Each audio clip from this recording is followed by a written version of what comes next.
Good evening, friends. This is Professor Vishal, and we will continue our lecture of subject chemistry. And we already started our first chapter, some basic concepts of chemistry.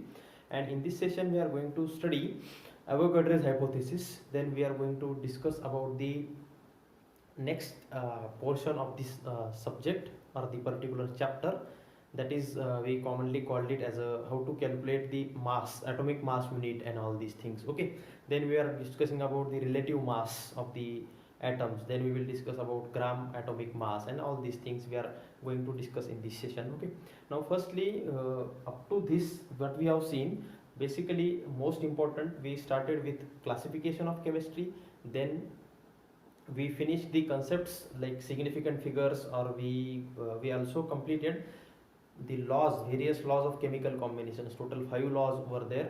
We finished that all with the help of examples.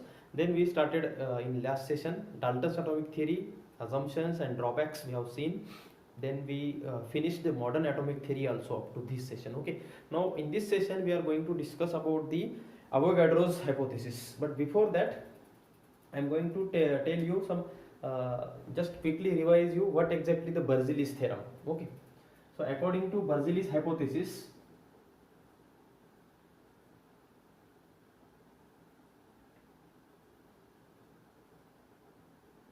what this Berzelius hypothesis said, equal volume of all gases contains equal number of atoms. Okay, so for what it means exactly, I will give you one example and I will tell you. So for example, when hydrogen combined with chlorine, hydrogen gas combined with chlorine, we will get hydrochloric acid. Okay, so again it is in gaseous form. If we see by volume, so it contains one volume, and it is having two volumes. Okay, so I can say here it contains n atoms, it also contains n atoms, but it contains two n atoms, isn't it? Then if we see, I'm taking this n as a 1, it contains one atom. Next, then if it is also contain one atom of chlorine, then I will get two compound atoms, isn't it? We called it as a molecules. So this is what the Berzelius hypothesis said to us. If I will take, let us say, half atom, and I will add half atom of chlorine in hydrogen of half atom, then I will get one atom, isn't it? So but if we take this example, it is completely not satisfied with Dalton's atomic theory. Okay, because Dalton said atom itself is the smallest indestructible particle, means we cannot divide the atom, but here we have taken half atom and half atom. So in this way we can say that whatever the Berzelius said, it is not like the Dalton's atomic theory. Okay, now after this we are going to discuss about the Avogadro's hypothesis. It is closely related with Berzelius hypothesis, so I will give you basic introduction of this hypothesis. Now after this we are going to discuss about the Avogadro's hypothesis.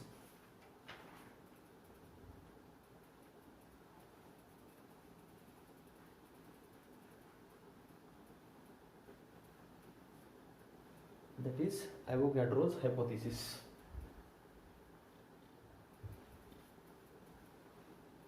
So according to Avogadro's hypothesis, equal volume of all gases contains equal number of molecules. Means, for example, let us say I am taking 3 pots, for example, each having each contains 1 liter quantity. For example, first pot contains 1 liter of hydrogen, second contains 1 liter of oxygen, and third contains 1 liter of chlorine, let us say. Okay, and these 3 pots are having non-return wall or stop wall at their top end, and when I will count the molecules of that 1 liter volume of the three different gases, what I will come to know, all the volumes or all three pots contains equal number of molecules, isn't it? Means what, volume is 1 liter and I will get same number of molecules in it. Okay, so therefore I can write here Avogadro's hypothesis.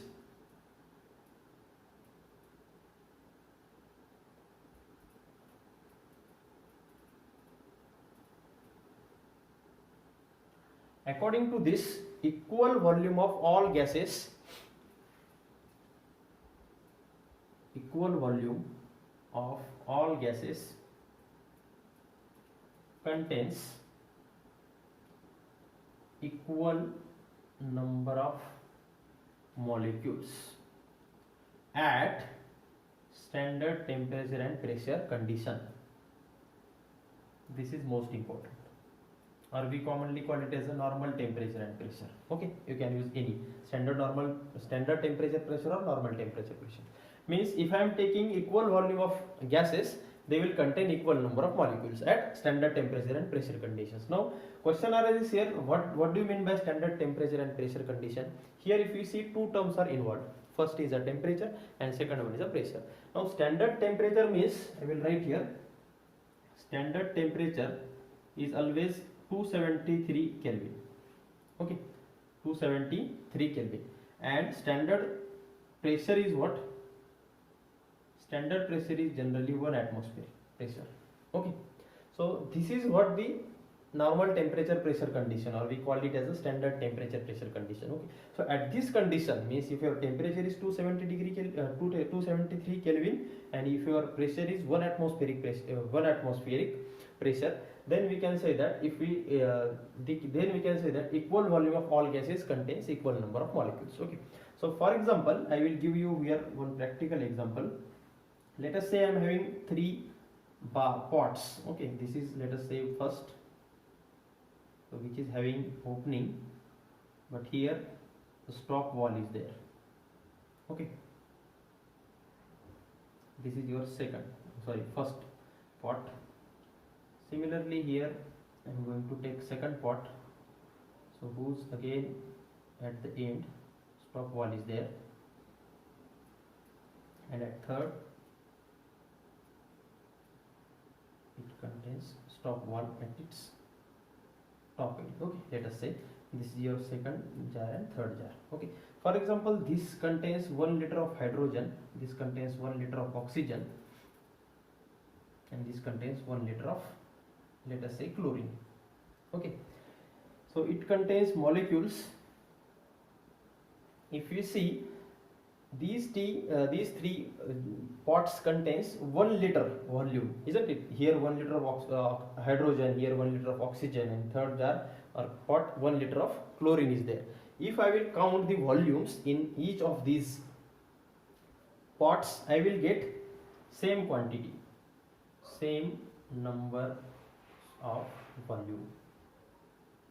So I can say that equal volume of all gases, here are 3 gases I am considering and having equal volume, that is 1 liter, contains equal number of same number of molecules at standard temperature pressure condition. Okay, so this is what the statement of Avogadro's law. Okay, or we can say it as a Avogadro's hypothesis. Okay, now if we see, number of molecules in all 3 are same, hence this hypothesis is proved, we can say, with the help of this example. Then if we see, I will give you one more example here. Let us say 2 hydrogen atoms combine with oxygen. I will get, this example is like this. Yes, okay. 2 hydrogen atoms combine with oxygen, I will get 2 times H2O. In this reaction, if we see, it contains 2 moles, it contains 1 moles, and it contains 2 moles. Or we can say that this is nothing but 2:1:2, isn't it? If we see, you will come to know with the help of this example, I can say that Avogadro's hypothesis is also verifying Gay-Lussac's law, isn't it? What Gay-Lussac's law said?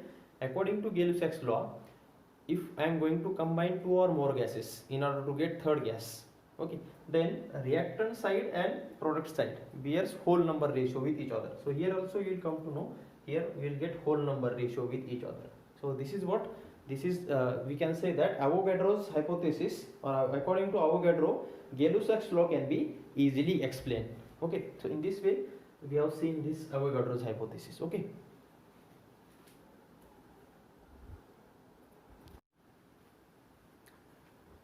we will continue our this part, that is atomic mass unit, because we have seen this concept, atomic mass unit. Basically this is the one of the unit in order to measure the mass of atom, okay, of an atom. So one atomic mass unit is equal to, basically it is unit quantity, it is 1.66 into 10 raised to minus 24 grams. Okay, so means if I want to express in grams, so this is 1.66 into 10 raised to minus 24. Okay, here we have a mass of hydrogen with us. Okay, as we already discussed, this is the standard for which we are considering relative mass and calculated the mass of other atoms. For example, mass of atom, or we can say mass of hydrogen, is 1.67 into 10 raised to minus 24 gram.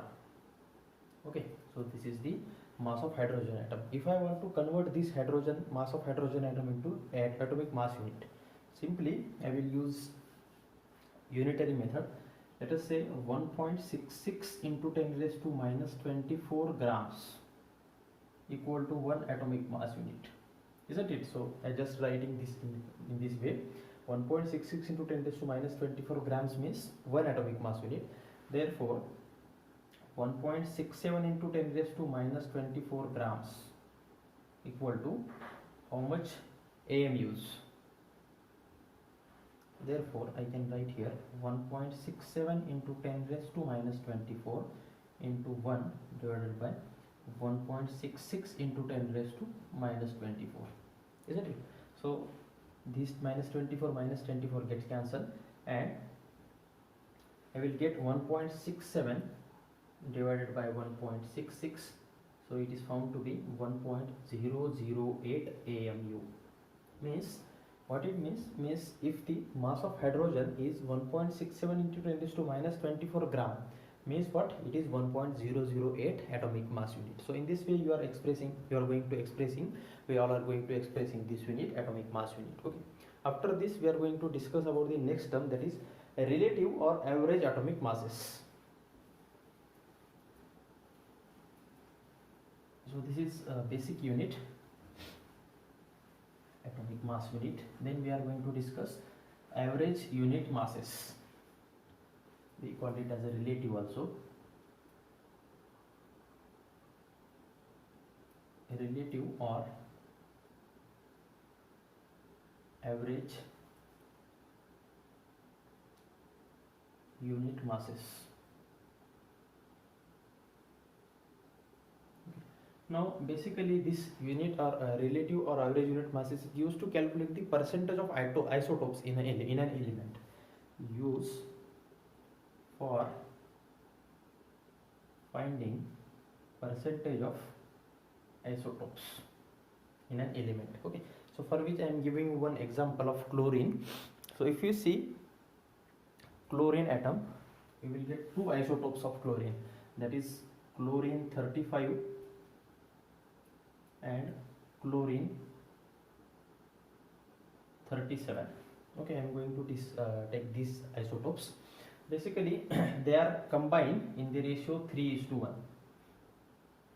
Okay, means what? If 3 atoms of chlorine 35 is there, 1 atom of chlorine 37 is there. Okay, so if I want to calculate the average unit mass of this chlorine considering these isotopes, I have to use the simple formula, which is equal to m into A plus n into B divided by m plus n. Okay, where this m is what? Ratio of first isotope. This is the ratio of first isotope. A is what? A is the atomic number of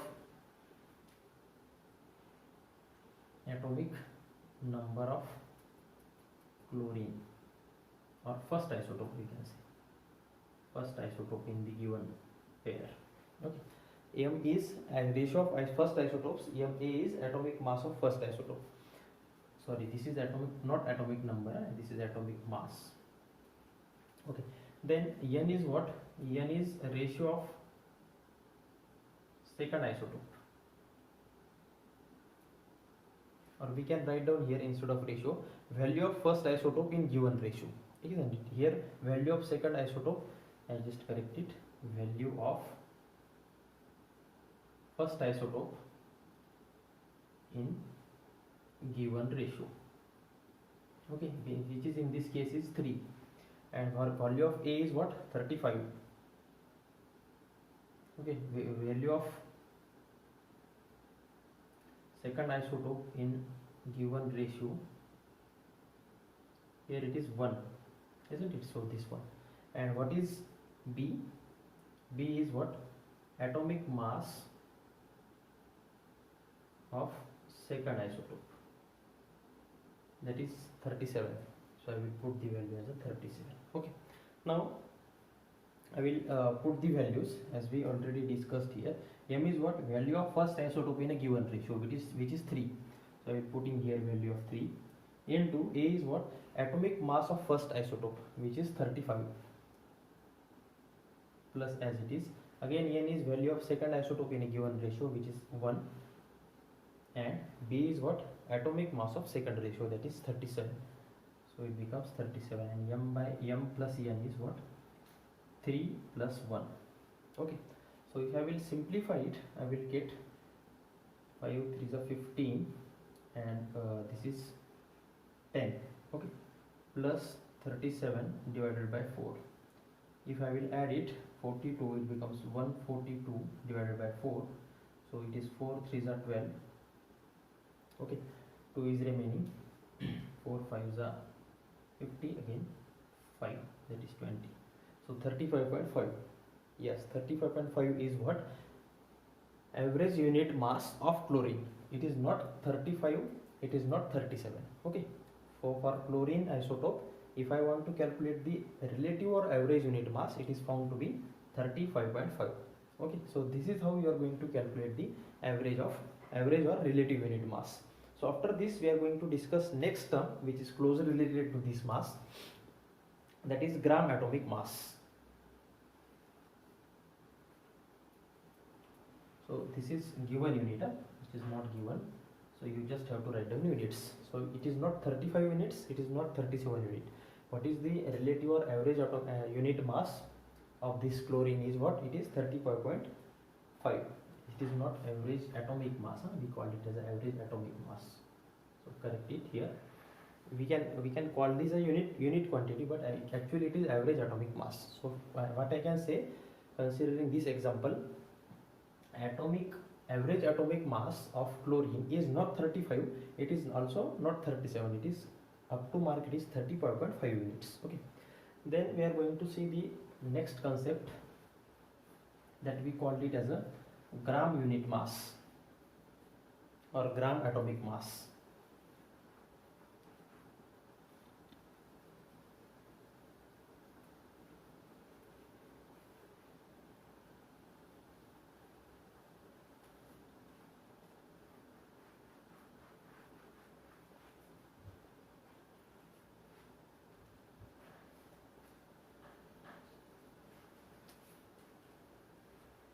Next one is gram atomic mass.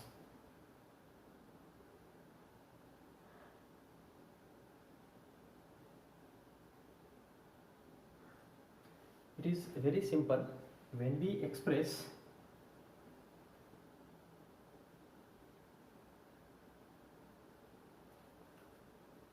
atomic mass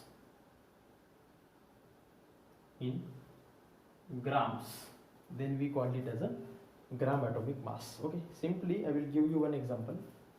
For example, oxygen, we are taking this as a 16 atomic mass unit, isn't it? If I will mention it is a 16 gram, then we can say gram atomic mass, it is a gram atomic mass. Or for example, H2, we call it as a 2 atomic mass unit, so it is nothing but 2 grams.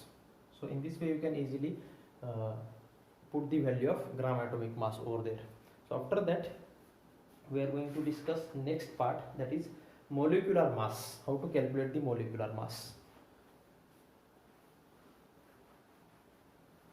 So with the help of these two examples, I hope it will be clear for you about gram atomic mass, okay. Now what exactly the molecular mass? Basically we have seen two types of atoms are there, homoatomic and heteroatomic. So for example, molecular mass. For example, I will give you simply hydrogen is there. Okay, so it contains two atoms having atomic mass 1 plus of hydrogen. For oxygen it is 1, so it is 1 into 16. Okay, 2 plus 16, it is nothing but 18. So I can say 18 unit is the molecular mass of hydrogen. Simply in that way you just have to consider the atomic number, and considering its number of atoms present in that compound you can easily calculate the molecular mass. So this is for simple elements. We can take any complicated elements also. For example, let us say I am taking sucrose. Okay, that is C12EH22O7. Okay, carbon 12 atoms, hydrogen 22 atoms, oxygen 7 atoms. So here if we take 14 into 12, isn't it, atomic number of carbons, plus 1 into 22 plus 7 into 16. Okay, if you will add it you will get the answer. So I will directly write down, it is approximately 342 units. Okay, we will discuss this term in our next session again in detail. So basically in this way I am giving you just general idea how to calculate the molecular mass, because see, for mole concepts and for further problems we need it. So in order to know, in order to understand, we are going to discuss in detail about this molecular mass. Okay, thank you. So this is all about Avogadro's hypothesis. So if we see with the help of example, according to Avogadro's hypothesis, Gay-Lussac's law can also be verified. This is most important, you have to remember this. Then we will proceed. Now we are going to discuss about next point, that is we commonly called it as a atomicity. So this is the most important property. We will just take it and we will proceed.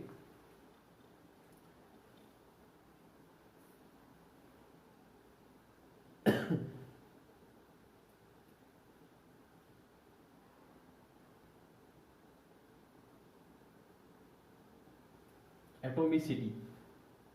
Basically when we discuss about the atomicity, it is the property of atom or we can say it is the property of elements in which we will get number of atoms contained in that element. Okay, or we can say number of atoms in that particular element is known as atomicity of that element. Okay,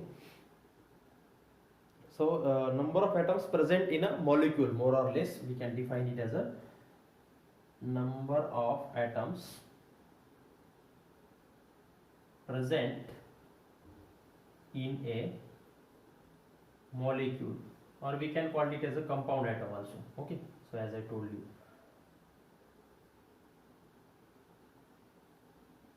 Okay, for example, if I am giving let us say O2.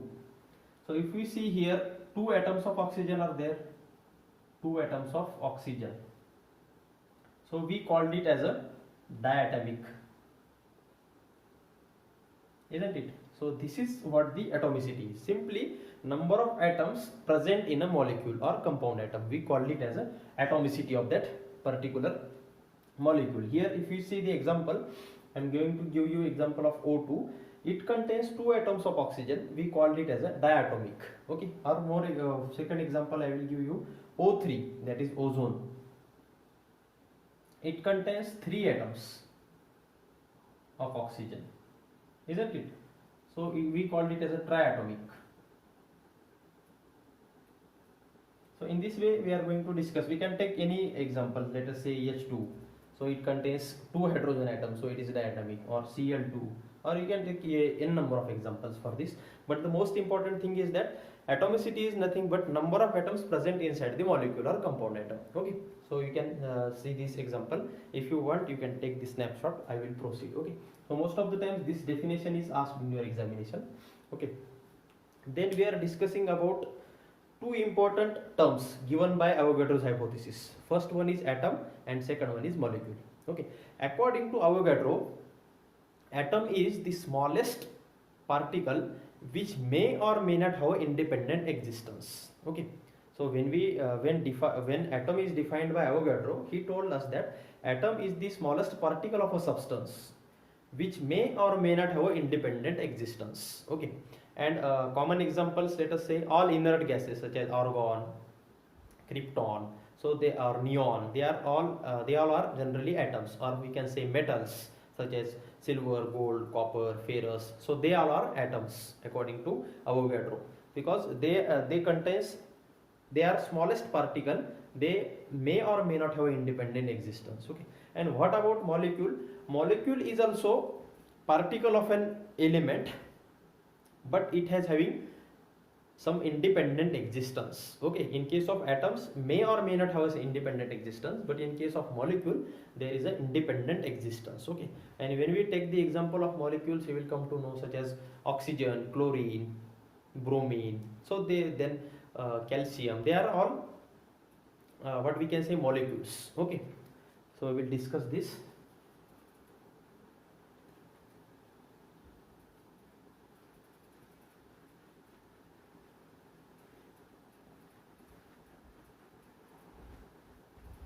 After atomicity, we are going to discuss two important terms given by Avogadro's theorem, out of which first is the atom. Okay, and second I am going to discuss with you, that is molecules. Okay, so according to Avogadro, atom is the smallest particle of a substance. So this is what? This is the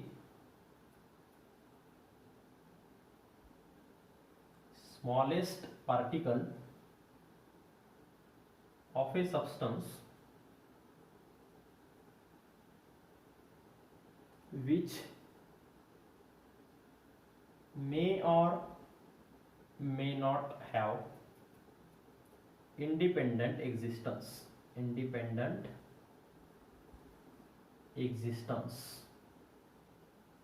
Okay, so this is how Avogadro defines the atom. Okay, so for example, as we already discussed, all inert gases such as we can take it as a neon, argon, like this. Then the second example is metals, generally silver, then ferrous, then sodium. So they all are metals, and they are nothing but the atoms. It consists of atoms. Okay, then what about molecules? It is also smallest particle of a substance capable of having independent existence. So what about molecule? Molecules are also smallest particle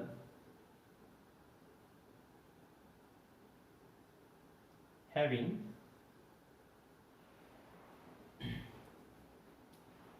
capability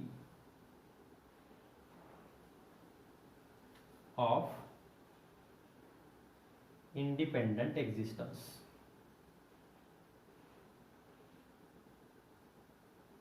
Okay, so they will call it as a molecule. So, and as we all know, all molecules are composed from the atoms, isn't it? So this is most important.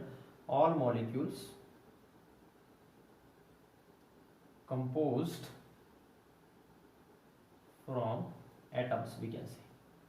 Okay, atom is the basis for molecule. Okay, now we will see the example of molecules such as O2, Cl2, or we can say oxygen, Cl2, bromine. So these are nothing but the molecules. Okay, now if we see, as we all know, molecules are composed from atoms. So basically there are two types of molecules. When we classify the molecules, we will get there. We are going to discuss about two important types. First one is homoatomic molecules, and second one is heteroatomic molecules. Okay, so we will discuss it.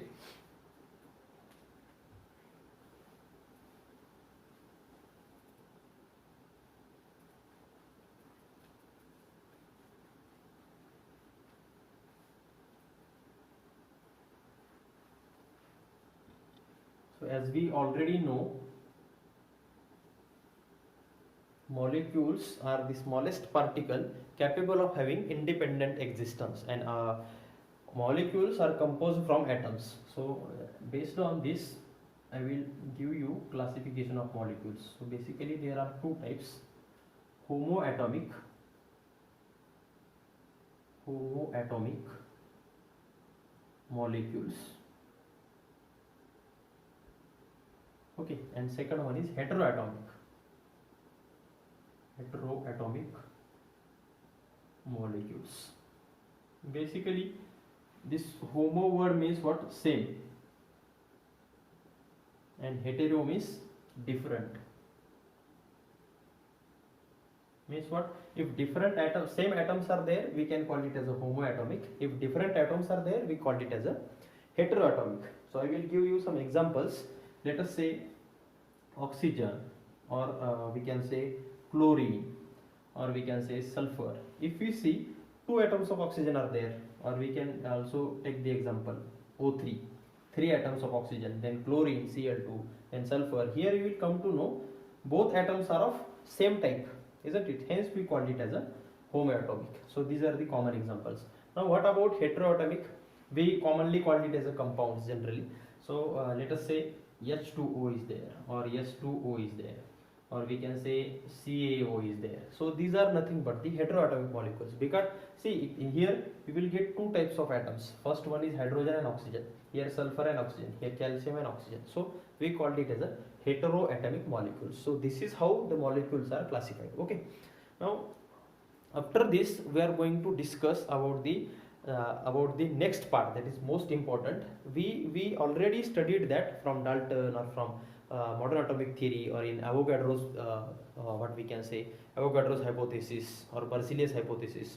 We seen that atom is the smallest particle. Okay, now if I want to find out the mass of atom, how can I find out? Because it is the smallest particle.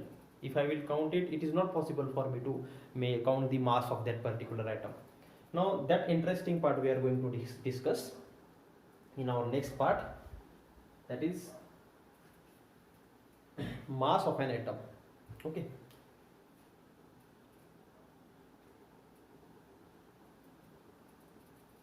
mass of an atom. So as we all know, atom is the smallest particle, and we as it is small in size, we cannot measure its mass. So what we have to do then? So then we have to find out relative mass of some other atoms. So for which we must have some references, so that we will, what we will do, we will compare and we will calculate the mass of we will first calculate the relative mass. Okay, then we will get mass of an atom, and based on that relative mass we will compare and we will find out the mass of firstly relative mass, and then we will get our respective mass of particular atom. Then here we will see now what are the various what are the various standard masses to which we are going to compare. First we are going to discuss about the hydrogen. First mass for which we can calculate the relative mass is mass of hydrogen. Okay, here what we do, we calculate the mass of hydrogen and we will compare it and find the relative value of mass of respective atoms. For second comparing or standard atom is what? Oxygen, we can say. Okay, we are using this hydrogen and oxygen for comparison, and we can find out the mass of an atom. Okay, then most common reference or standard mass is used as isotopes of carbon. Isotopes of carbon such as C12. So there are two isotopes, C14 and C12. Mostly we are using this C12. Okay, so in order to measure the mass, we will first calculate the C12 and we will compare. We will get 1/12 the mass of that atom. That gives me atomic mass of that particular atom. Okay, so we will see here then what are the various types or units of calculating atomic mass. So first unit we are going to discuss is atomic mass unit. Okay, we commonly call it as AMU. That is atomic mass unit. It is also known as AMU. Okay, so basically see what is this atomic mass unit.